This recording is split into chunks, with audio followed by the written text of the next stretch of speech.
Hello students, welcome back to your online video classes. In the previous class, we have started a new chapter, that is work, energy, power. So first of all, we have discussed the work, that is the product of force and displacement.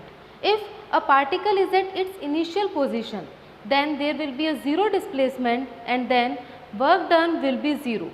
The unit of work done is same as that of energy, that is joule. We have studied a smaller unit, that is ERG. So 1 joule is equal to 10 to the power 7 ERG. Then we discussed the conditions in which the work will be maximum or minimum and zero. So minimum work done when there is opposite displacement, that is the angle between force and displacement is 180 degree. And if it is in the same direction, that is in the 0 degree, then the work done will be maximum and will be positive. And if the work done, force and displacement are perpendicular to each other, if theta is 90 degree, then the work done will be 0. So the formula of work done is Fs cos theta, the product of F and S in the component form in the parallel direction. Then we studied some practical units of the work, then we solved some numericals based on the work done. After that, we started our new discussion, that is about energy, in which we studied the energy converting in one form to another form. So first of all, we studied the types of energy. These were mechanical energy, in which two energies are included, potential energy and kinetic energy. Second one is heat energy, then chemical energy, electrical energy and gravitational energy. And the next form, that is the modern form of energy, and that is nuclear energy. After that, we studied the kinetic energy and potential energy in the detail. Kinetic energy is the energy of motion and potential energy is the energy of position or configuration. We studied the formulas of both of them and then we solved some numericals based on the potential and kinetic energy. Now, today we will start our new discussion on electrical energy, an energy which is produced due to the electrical charges, that is positive and negative charges. These kinds of electrical energy are produced by the charges positive and negative, and they have an electric field, that is the direction of electric field in positive and negative charges are totally different. In the positive charges it is toward the outwards and in the negative charges it is towards inwards. These are the electric fields, that is the imaginary surface near the charges which have the capacity to exert a force on another charge which is present in its field. So these electric fields will exert a force on the charges present in its field, and by that force they will provide a motion to the another charge. So the electrical energy of one charge is transferred to the another charge. So this is electrical energy. If you are moving apart the positive and negative charges which have attraction naturally, and if we are moving them apart, then the potential energy of charges will increase, and when the force becomes zero, then the charges will move from high potential to low potential. And for moving them together, that is if we are moving the positive and negative charge together, then you don't have to do any kind of work, they will move towards each other naturally. So as there is attraction between the positive and negative charges. So this was about the electrical energy. Now we will study the transformation of energy from one form to another. So first of all, we will discuss some plants which uses the various kinds of substances for generating the electrical energy finally. So first plant is of the coal power plant. The word itself reveals that the coal for the fuel energy. So by burning the coal, that is we are converting its chemical energy into the thermal energy. Then by burning the coal it will generate the thermal or heat energy. By that heat water will warm up, and after attaining a certain temperature it will boil and converted into the steam. That steam will help to rotate the turbine. So by rotating the turbine, the mechanical energy, and it will behave like a generator, and this mechanical energy will be converted into electrical energy with the help of generator, which we have discussed in the previous chapter. So by that way we are converting the chemical energy first into the heat energy and then converting this heat energy in the form of mechanical energy with the help of boiling the water. So like this, in the coal power plant we produced electricity. The second plant is nuclear power plant, in which the nuclear reactions like nuclear fusion and fission reactions generates the nuclear energy, and by using that nuclear energy, like the thermal energy of coal, we will again boil the water, and by that steam, the force which steam exerts on the turbine will rotate, and this rotation is the mechanical energy. So first of all, nuclear energy of the nuclear power plant is converted into the thermal energy or heat energy of steam, then it is converted into the mechanical energy, and then again by the principle of generator, mechanical energy will produce the electricity. So in this way, the electrical energy is produced by the nuclear power plants. Then the third one is hydroelectric power plant, in which we will use the dams at the higher place. So by making the dams at higher place, we are increasing the potential energy of the water. So by falling the water from the gates of dams at a particular height, the potential energy is decreasing, and due to the motion of the water from the height, the kinetic energy will increase.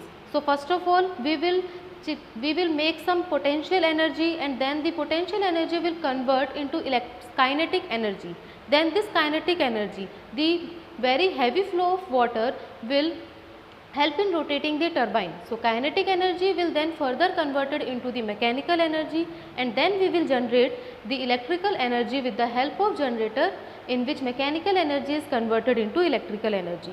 So like this way, in the hydroelectric power plant, by directly using the water, we are converting the potential energy first into the kinetic energy, then into mechanical energy, and finally we are producing the electricity.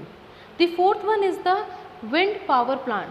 As you know, wind, the very fast flow of wind will help in rotating the turbine. In the windmills, this principle works, in which the heavy flow of the wind, the fast flow of the wind will lead to the movement of the or rotation of the turbine, and then the mechanical energy will convert into the electrical energy. This form of the wind power plant is environment friendly, as wind will not generate any kind of environmental pollution. So the wind energy is environment friendly as compared to the other power plants, as the coal, nuclear power plants, these are the sources of pollution also, but in the wind there is no kind of pollution, and it is a renewable source of energy, the energy which will never comes to end if we are using it in excess amount. But the energy from coal is exhaustible, it will exhaust if we are not using it in a sustainable manner. So the fifth one is the solar thermal plant, in which by using the lenses and mirrors, which we were discussed in the first chapter, that is in the light, we discussed the solar thermal plant, in which lenses and mirrors are used for concentrating, that is converging the rays of the sunlight, then this heat energy will use to produce the electricity. So this was about the solar thermal plant, in which again there is no pollution and it is environment friendly. Sixth one is the solar photovoltaic electricity plant. So in the solar photovoltaic, the word photovoltaic is for the solar panels and the cells which will convert the heat or radiant energy of sun in the form of electricity.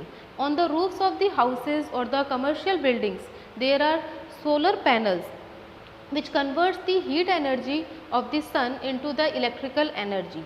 So in these kinds of houses which have solar panels, there is 2-meter way electricity connection, because by these kinds of connections, if excess amount of electricity is generated by solar plants, then it will be transferred to the electricity board, and in return the electricity board will provide money according to a fixed rate.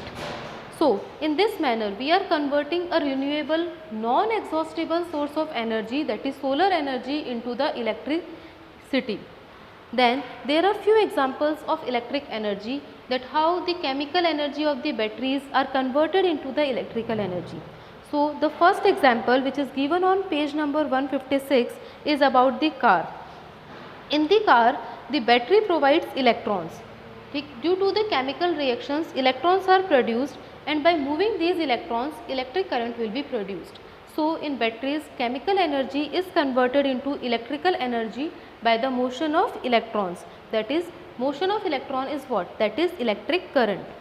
So the second one is the electric bulbs, in which first of all heat is generated, and after attaining a particular temperature the electricity is finally converted in the form of light energy. So in these kinds of bulbs we use the electric energy in the form of light energy. Third one is about the mobiles.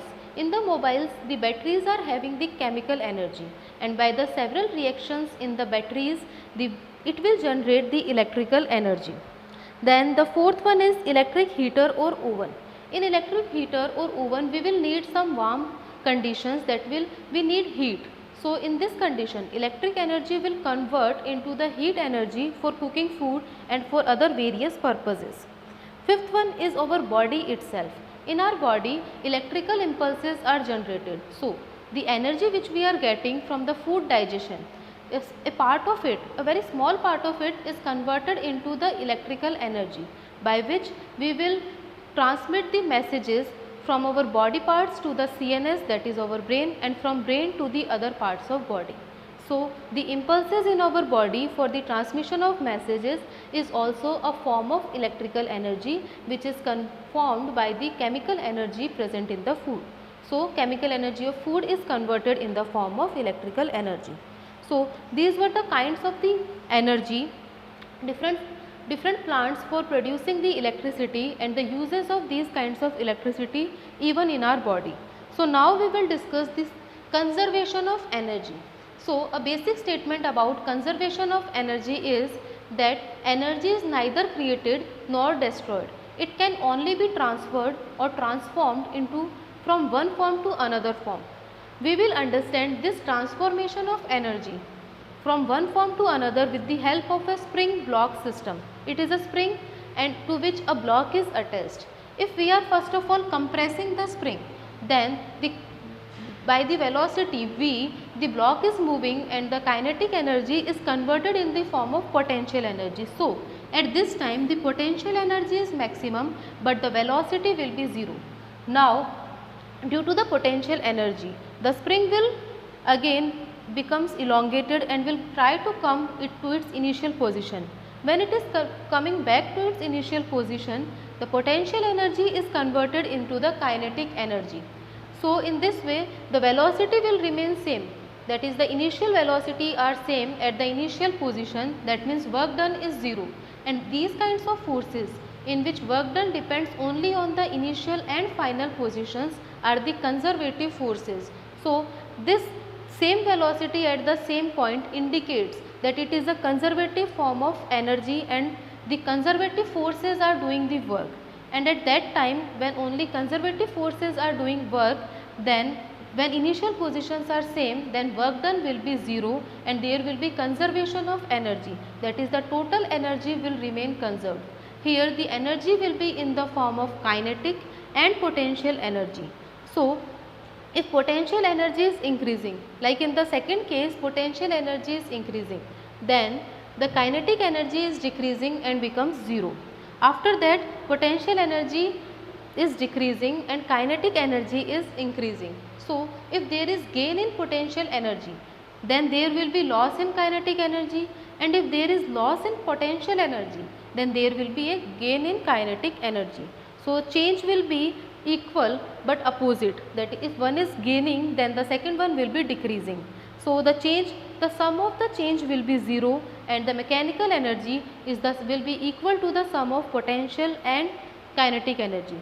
It was an ideal situation in which there are non-conservative forces absent, but in reality non-conservative forces are also present, which not only depends on the initial and final positions but also depends on the path of the work done. So now we will discuss these kinds of non-conservative forces in which energy will be conserved but the whole energy will not be used for the process. There will be dissipation of energy in the form of sound, light or heat. So now we will discuss these kinds of non-conservative forces in which energy is conserved but the whole energy is not in the productive form. Mainly the energy dissipated is in the form of heat energy, light energy and sound energy. So first of all heat energy. Like that, if you are using any kind of electrical appliances and if you only need the light energy from that kind of appliance like a bulb, so you will make a electric circuit and then you are giving the electrical energy to the circuit. Then when current flows, first of all temperature rises and then light energy comes. So the energy which is used in increasing the temperature, that is the heat energy, are not producing the light. So these kinds of energy will be the dissipative form. Like that, in some objects we need heat, but there is also light.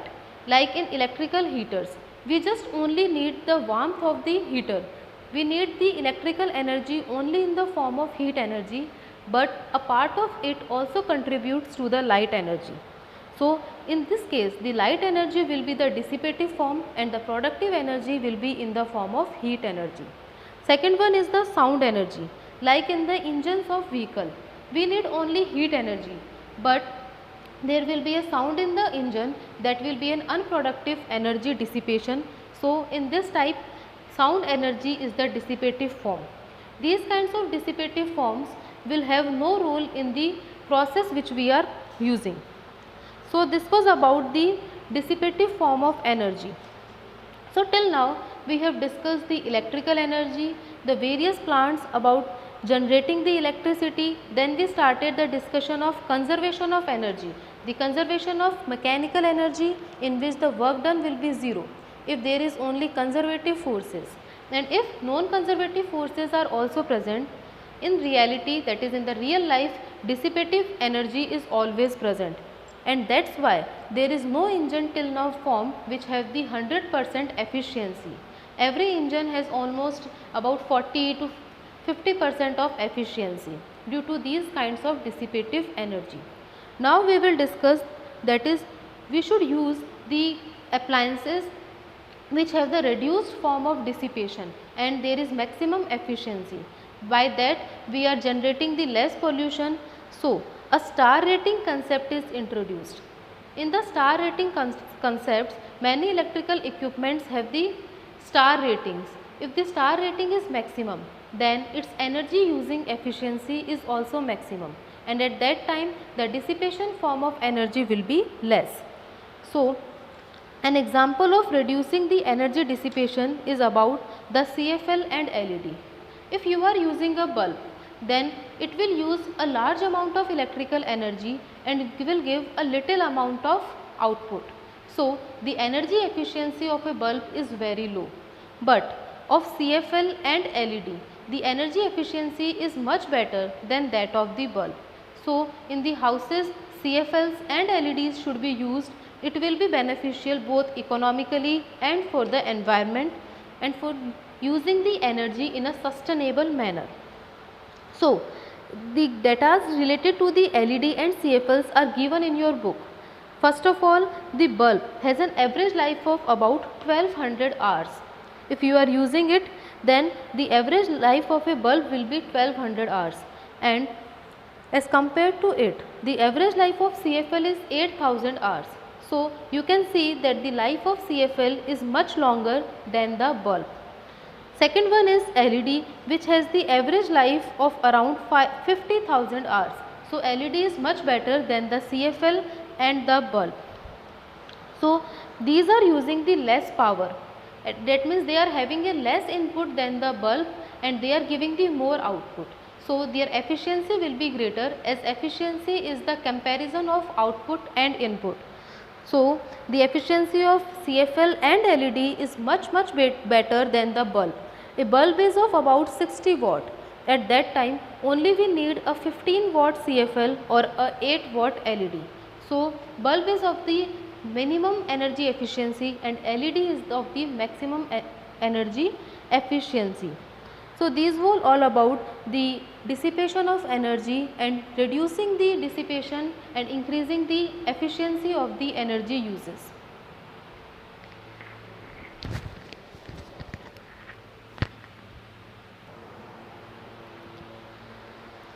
Now the electric power. So electric power is basically the rate of work done. If someone is doing the same work but in less time, then its electric power will be more than the second first one. So the formula of electric power will be the work done divided by time. Work done is Fs, that is the product of force and displacement, and as you know the velocity is actually the displacement divided by the time taken. So S by T will be the velocity and Fv, that is the power, the product of force and velocity, but work done is the product of force and displacement. Force will be the mass into acceleration. So force is the ma, then the power will be MAV. The unit of power will be joule per second, that is the rate of work done. Then this joule per second is denoted by another term, that is watt. 1 horsepower, it is the practical unit of the power 1 horsepower, which is equal to the 746 watt. So it is a unit which is greater than the watt. The second term is about the electric power. In electric power, the work done will be in terms of the work done by the charges in moving from one potential to the other. So the product of potential difference and charge will be the work done. So QV by T, and Q by T, as you know, is current, that is the rate of flow of electric charges is electric current. So electric power will be VI. The unit of power will again kilowatt. But if you are what is basically that power is the ratio of electrical energy and time. So if you have to calculate the electrical energy, you will multiply the power with the time taken. So in this kind you can get the unit of electrical energy, which is basically the product of power and the time. This kind of unit of electric energy is obtained for the practical uses in the form of kilowatt hour. So 1 kilowatt hour will be in which we will convert the kilowatt into the watt by multiplying it by the 1000. Then for hour, in 1 hour there is 3600 seconds. So by that you will get that 1 unit of electrical energy is equal to 3.6 into 10 to the power 6 joule. So this was about the power. In the electrical form, we will use the term wattage more than as compared to the watt. So today we discussed the electrical energy, the plants generating electrical energy, the basic law of conservation of energy, converting the mechanical energy, that is the potential energy into kinetic energy or kinetic energy into potential energy. Then we discussed the dissipation of energy and the methods of reducing the dissipation. And now we discuss the electric power. So the theoretical portion of this chapter has been completed, and in the next class we will discuss the numerical questions related to the work, energy and power. Thank you.